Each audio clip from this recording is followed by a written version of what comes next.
past few years, we've seen tremendous growth in Shiloh. The most proudest moment was cutting the ribbon at Memorial Hospital. We've got BJC's $25 million medical office building under construction right now. A very large medical complex conglomerate that has everything from Children's Hospital to Siteman Cancer. So my dream for Shiloh and for O'Fallon is to have those facilities on this side of the river someday as well.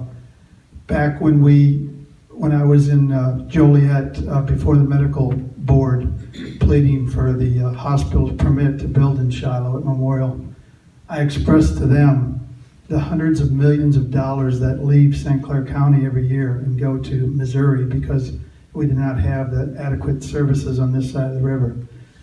And I've seen now with the hospitals both being built here and BJC's affiliation with Memorial that some of that's going to change, I think, for the future. And good for all of us, good for our families, good for our children that need medical care. And I was looking through my old campaign literature, and when I first ran for mayor, I was going to push for the Frank Scott Parkway extension. So it's been a long time we've been working on it. And we just finally sealed the last deal. They haven't closed on the property yet, but we have gotten to that point. We put a lot of pressure in the last 2 years on these landowners, and they finally realized that what was good for the hospital and good for Shiloh would also be good for them. When elected, I will work hard as your full-time mayor to improve our community we love. I believe and respect our entire community and all our citizens. I know it's time for a change to keep Shiloh moving forward, and for this, I would greatly appreciate your vote.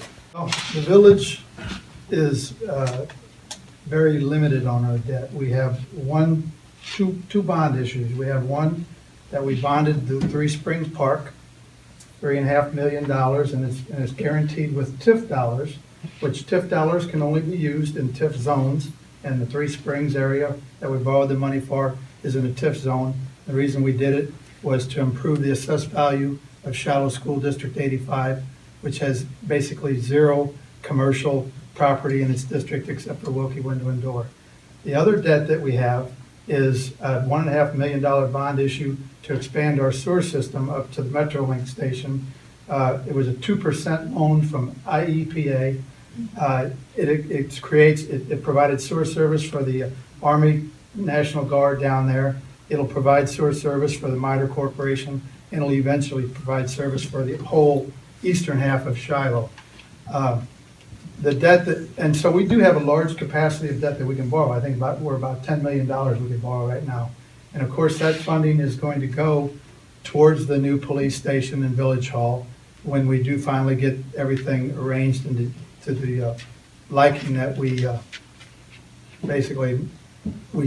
can assure ourselves we've got the money to make the payments on the bonds. That would be one of my top priorities when elected to build our new police station. And that would be my pet project. Putting everything else aside that our money's wasted on, that would be my number one priority for our public safety and for our officers to have a real good high-tech facility. Shiloh is poised for even more greatness. I'm going to continue to manage the village as we have in the past. We have adequate balances in all of our funds. We do spend money, and we've been spending a lot here lately because we have the ability to do that now, finally. Spending accountability. In 2008, our leaders spent $30,000 on a study for a new village hall. What were the results of the study, and what has been in the plans for the study? In 2009, our leaders paid $185,000 for the Red Barn property. They are now proposing to spend $400,000 in repair of its shell. That being said, more tax dollars will be needed to complete this project with no real business plan in effect. In the past 4 years, our leaders paid more than $500,000 of our tax dollars on a municipal golf course, and much more is needed to improve the safety and condition of the building and grounds. Additionally, the administrative staff cost has risen by $200,000 a year, along with many other unnecessary approved purchases. First of all, let me clarify what Mr. Northway spoke about earlier. The Red Barn was purchased after an executive session meeting in which I was opposed. We set a limit on what we were going to purchase the barn for. And the trustees raised the price by $10,000. If we would have stuck with my price, we would have never purchased the barn. But since we have, the economy has gone into a tailspin back into '06, '07. So it has sat there, although we did use 3 acres off of it. And by the way, the barn price had 8 acres with it. So really, technically, the value of the land is the value of what we paid for it. But I still believe the barn could be turned into a cultural center. Yes, it is a significant investment. You couldn't build that building what's there now for over $1 million. It's still a very sound building.